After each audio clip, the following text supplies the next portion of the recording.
let's take a moment to talk about survival strategies. As little ones, growing up in our families and our communities, we were always looking for evidence to support that we were safe, loved, and that we belonged. And as these clever little ones, we would develop survival strategies. Survival strategies so that if we were in situations where we felt compromised in some way, but as little ones trying to survive in the world, we devise these strategies individual to us that if you are sitting here listening to me now, have worked for you because you're still here. And as adults, if we contemplate what our own survival strategies are, if we start to notice what happens in our worlds when we feel confronted in some way, or when we feel that our safety, our belonging, or our exposure to love is being threatened, how do we react? What strategies do we use? If we start to notice those things, then we can have discernment. We can decide if those strategies are helpful in that particular instance, rather than just have them kick in on autopilot. Because what I've experienced in my life is that there have been situations where the strategies that have allowed me to survive this long in my life are the very things that are keeping me from having the life I really love.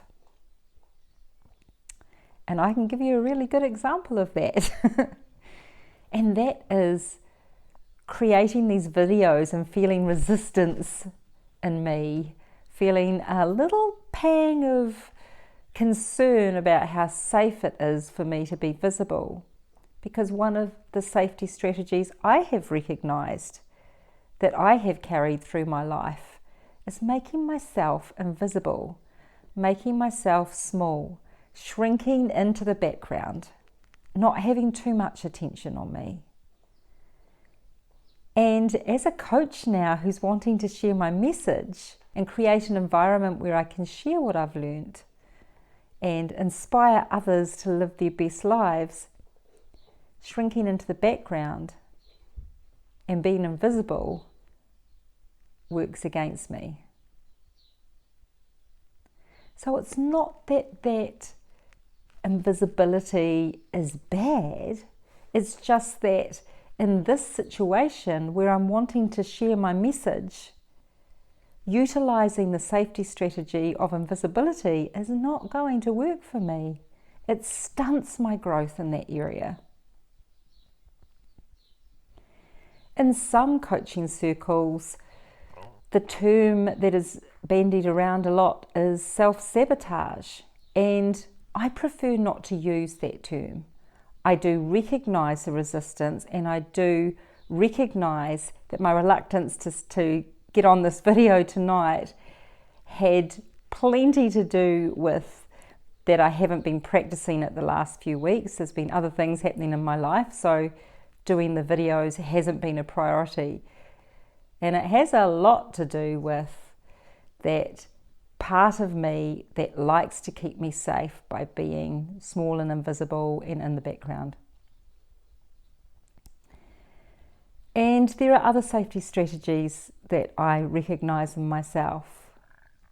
There are other ways that I have supported myself in the past to help me feel emotionally safe, to help me feel like I belong.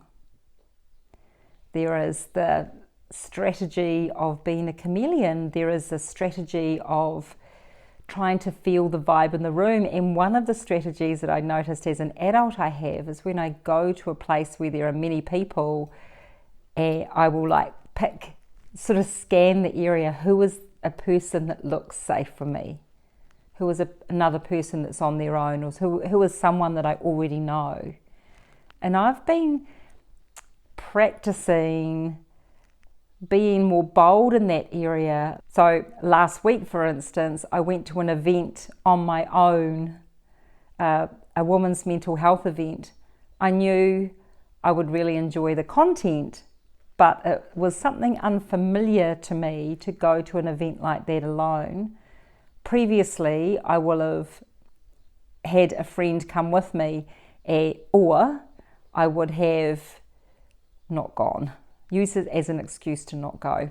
And to be honest with you, I did ask a few friends to come with me to that event, but I registered myself and delayed registering them, and then realised that the event was full, and so I had my own ticket but no other tickets for the others. So in a way, it kind of forced me to push myself through the discomfort of going to an event on my own. And I survived. And so because I survived, my dear little brain now knows that that scenario is survivable. So next time, it will be heaps easier. And so it's really helpful for us to be able to build our awareness of what our survival strategies are, because then we can just stretch ourselves that little bit.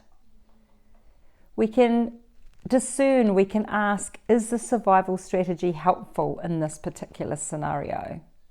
Is there something else I'd like to try? How can I help myself feel safe in this situation? How can I talk to myself in a way that will be comforting, that will help me know that this is not a life and death situation? It's just an unfamiliar situation.